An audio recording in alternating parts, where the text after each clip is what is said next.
तत्ववादी जातियों से भिन्न मुक्तात्मा अधिष्ठान चैतन्य रूप है, जो न्यायिक आदि बुद्धि के योग से आत्मा को चेतन मानते हैं और बुद्धि को भी मन के संयोग से उत्पन्न मानते हैं, जैसे कि इच्छा, ज्ञान, प्रयत्न आदि जीवात्मा के गुण व्यवहार दशा में अर्थात संसारावस्था में आत्मा और मन के संयोग से उत्पन्न होते हैं।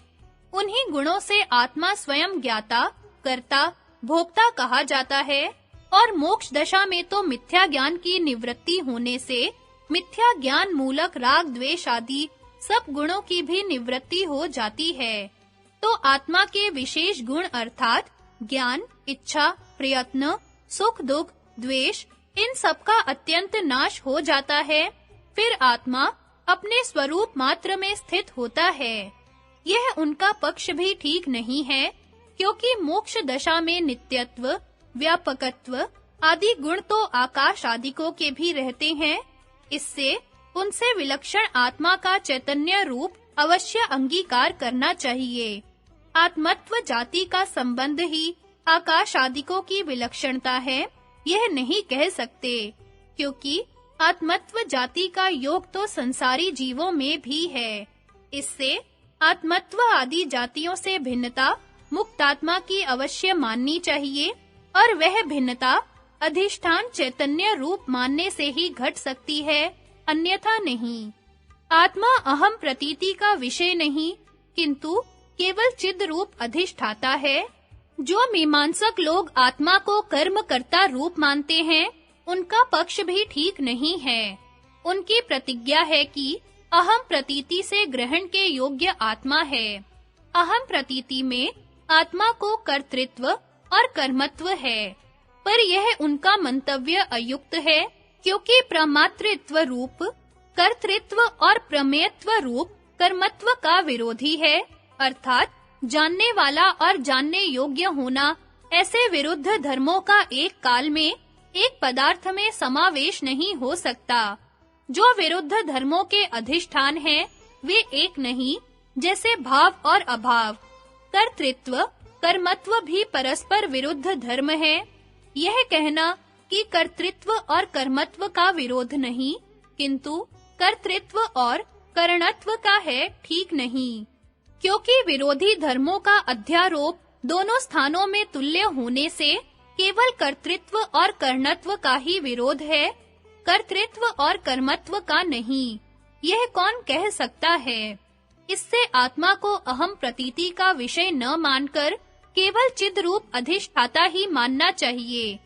आत्मा अव्यापक शरीर तुल्य परिणाम वाला और परिणामी नहीं है, जो द्रव्य बोध प्राय भेद से अर्थात नामांतर रखकर आत्मा को अव्यापक शरीर तुल्य परिमाण वाला और परिणामी मानते हैं, उनका पक्ष तो उठकर ही मरा हुआ है, अर्थात बिल्कुल ही निकम्मा है, क्योंकि परिणामी मानने से चेतन कहाँ रहा, वह तो जड़ रूप ही हो गया। जड़ मानने पर आत्मा में क्या आत्म भाव रहा? इससे अधिष्ठात्रिता रूप चैतन्य ही आत्मा है। आत्मा में साक्षात कर्तृत्व धर्म नहीं है, कोई कर्ता रूप ही आत्मा को मानते हैं। जैसे घट आदि विषयों के समीप होने पर जो ज्ञान रूप क्रिया उत्पन्न होती है, उस क्रिया का विषय संवेदन अर्थात विषयों का प्रकाश रूपी फल है।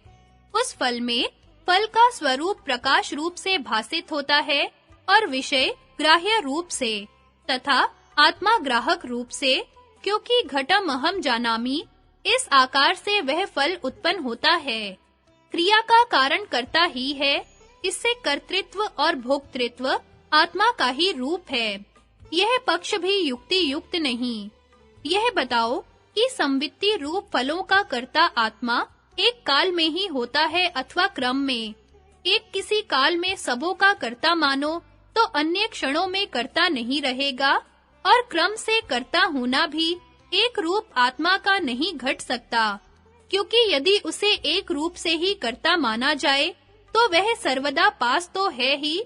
सब फल भी एक रूप होने चाहिए, और यदि अनेक रूप से कर्ता माना जाए तो परिणामी होने से चिद रूप नहीं हो सकता।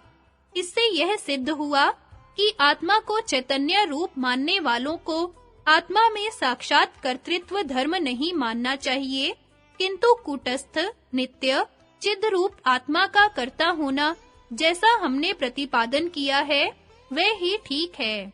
आत्मा विमर्श रूप से चेतन नहीं है। कोई विमर्श रूप से आत्मा को चेतन मानते हैं। वे कहते हैं कि बिना विमर्श के आत्मा को चेतन रूप नहीं बतला सकते। चैतन्य रूप जगत से भिन्न है, पर विचार के सिवा अन्यथा उसकी स्थिति नहीं हो सकती। यह पक्ष भी अयुक्त है, क्योंकि विचार का नाम विमर्श है। वह बिना अस्मिता के नहीं हो सकता, क्योंकि आत्मा में पैदा होने वाला विमर्श अहम एवं भूतम, मैं ऐसा हूँ, इस आकार से जाना जाता है।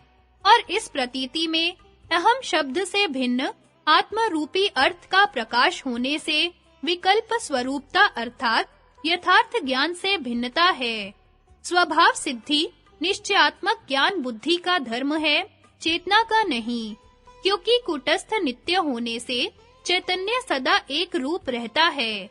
चित्ती को नित्य होने से ही अहंकार में अंतर्भाव नहीं कर सकते।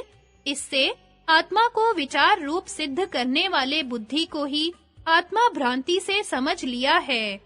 प्रकाश रूप आत्मा के स्वरूप को नहीं समझा। सब दर्शनों में आत्मा का अधिष्ठात्रिता रूप ही और वृत्तियों के सदृश रूपों को छोड़कर स्वरूप में स्थित होना ही चित्ती शक्ति का कैवल्य सिद्ध हो सकता है। इस प्रकार सब दर्शनों में ही अधिष्ठात्रिता को छोड़कर आत्मा का अन्य रूप नहीं बन सकता। जड़ से भिन्न चैतन्य रूपता ही अधिष्ठात्रिता है। जो चित्त रूप से अधिष्ठान करता है, वह ही भोग्य बनता है, और जो चेतन से अधिष्ठित है, वह सब कर्मों के योग्य होता है। इस प्रकार आत्मा को नित्य मानने से प्रकृति के व्यापार की निवृत्ति होने पर भी जो आत्मा का मोक्ष हमने वर्णन किया है, उसे छोड़कर अन्य मतों की कोई गति नहीं। इससे यह युक्ति युक्त कहा है कि वृत्तियों के सदृश रूपों को छोड़कर अपने स्वरूप में स्थित होना चित्ती शक्ति का कैवल्य है। उपसंहार।